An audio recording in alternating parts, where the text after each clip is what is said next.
আসসালামু আলাইকুম ওয়া রাহমাতুল্লাহ। দিন ও ধর্মের জ্ঞান এই ইসলামিক চ্যানেলটির পক্ষ থেকে জানাই আন্তরিক শুভেচ্ছা।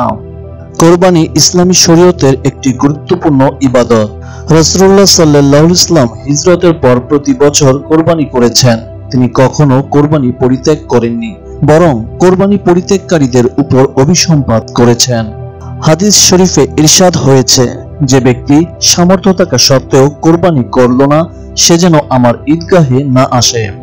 কোরবানি সংক্রান্ত অত্যন্ত গুরুত্বপূর্ণ কিছু মাসআলা ও প্রশ্নোত্তর প্রত্যেকেরই জেনে রাখা দরকার। কাদের উপর কোরবানি করা ফরজ বা ওয়াজিব?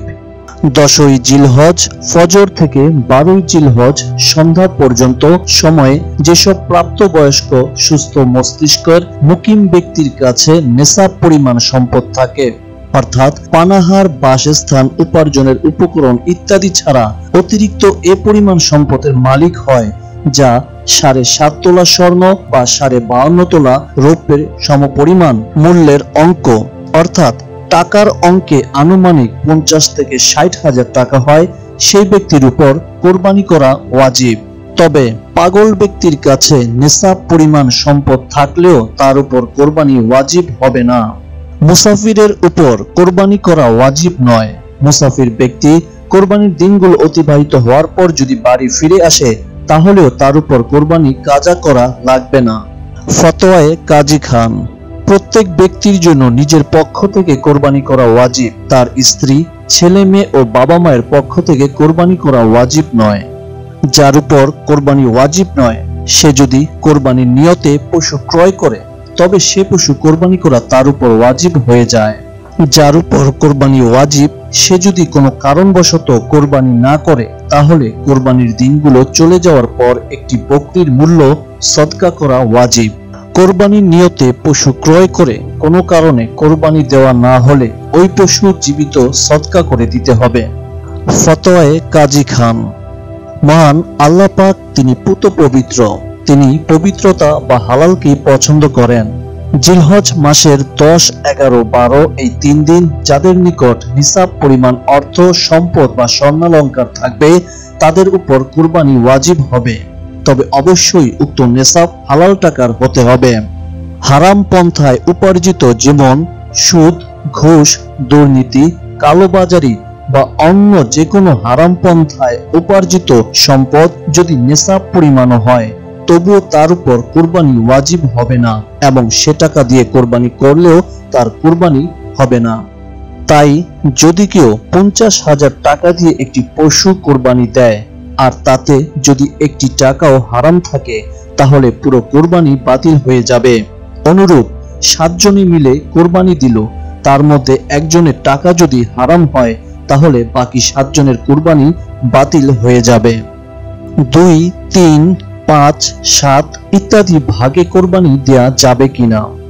সহিহ মুসলিম শরীফে হযরত জাবের রাদিয়াল্লাহু আনহু বর্ণিত হাদিস থেকে জানা যায়, তিনি বলেন, আমরা রাসূলুল্লাহ সাল্লাল্লাহু আলাইহি ওয়াসাল্লামের সাথে হজ করেছিলাম। তখন আমরা 7 জন করে একটি উট এবং একটি গরুতে শরীক হয়ে কোরবানি করেছি। উট, গরু ও মহিষ 7 ভাগে এবং 7-এর কমে যে কোনো সংখ্যা, যেমন 2, 3, 4, 5 ও 6 ভাগে কোরবানি করা জায়েজ। ছাগল, ভেড়া ও দুম্বা দ্বারা শুধু একজনই কোরবানি দিতে পারবে। এগুলোর দ্বারা একাধিক ব্যক্তি মিলে কোরবানি করা সহিহ হবে না। তবে উট, গরু ও মহিষে সর্বোচ্চ 7 জন শরীক হতে পারবে। 7-এর অধিক শরীক হলে কারো কোরবানি সহিহ হবে না। কোরবানির সাথে আকিকা দেওয়ার নিয়ম। ইসলামিক ফিকাহবিদরা বলেছেন, কোরবানির সঙ্গে আকিকা দেয়া যাবে, কারণ কোরবানির উদ্দেশ্য হচ্ছে ইবাদত পালন করা ও আল্লাহর নৈকট্য অর্জন করা। আকিকারও উদ্দেশ্য হচ্ছে আল্লাহর শুকরিয়া আদায় করে ইবাদত পালন করা ও নৈকট্য অর্জন করা। হাদিস শরীফে এসেছে, ছেলের জন্য 2টি ছাগল ও মেয়ের জন্য একটি ছাগল আকিকা দেয়া উত্তম, তবে ছেলের জন্য একটি ছাগল দিলেও চলবে।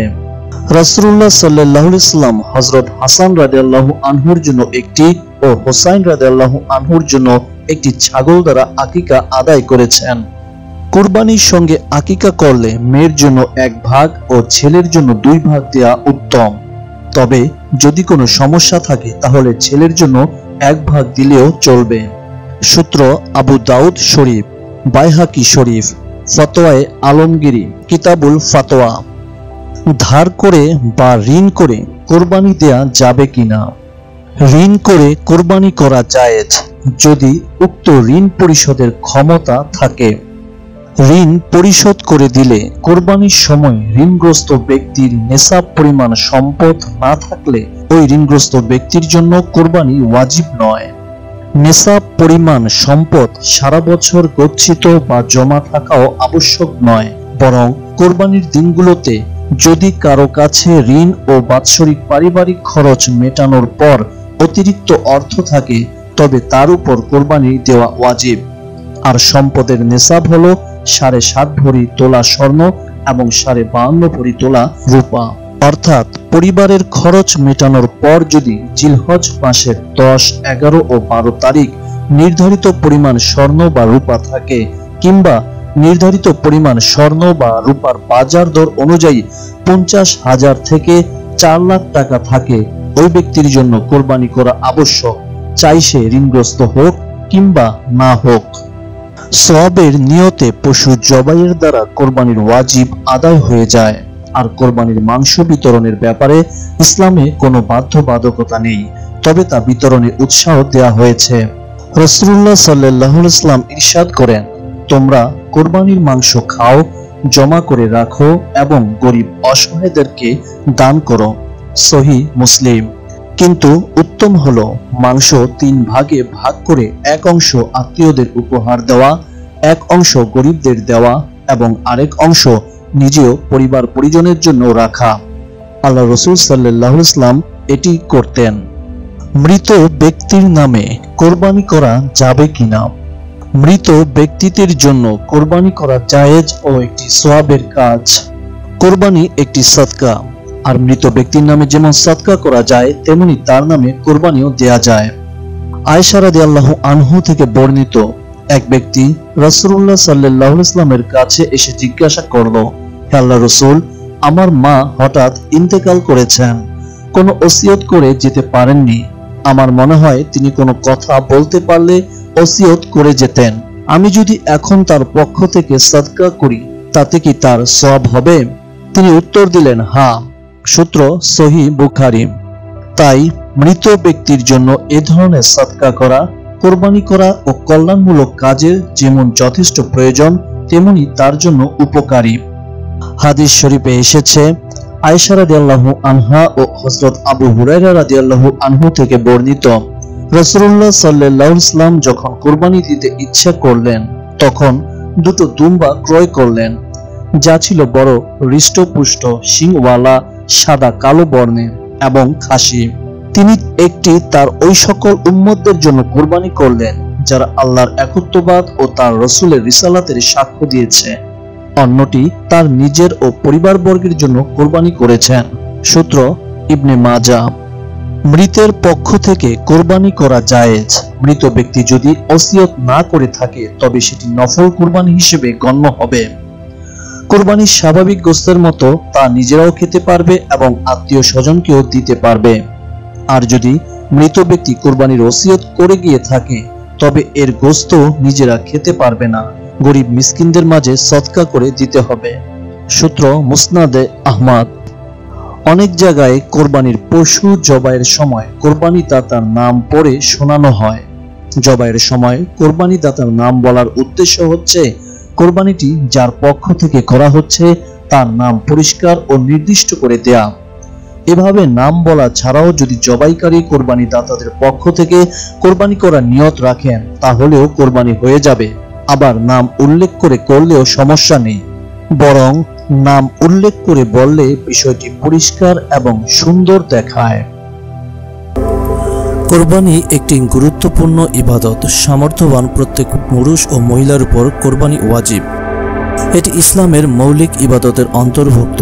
হযরত আদম আলাইহিস সালাম থেকে শুরু করে সব নবীর যুগে কোরবানি পালিত হয়েছে।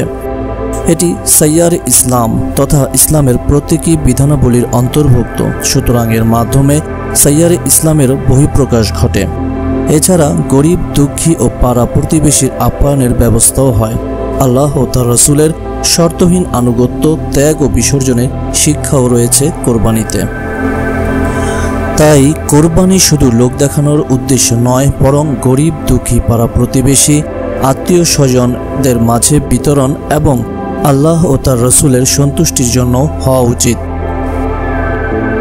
এই চ্যানেলটির অন্যান্য সব ধরনের ইসলামিক ভিডিও পেতে সাবস্ক্রাইব করে পাশে থাকুন এবং প্রচুর পরিমাণে শেয়ার করে ইসলামের খেদমত করুন। আল্লাহ হাফেজ।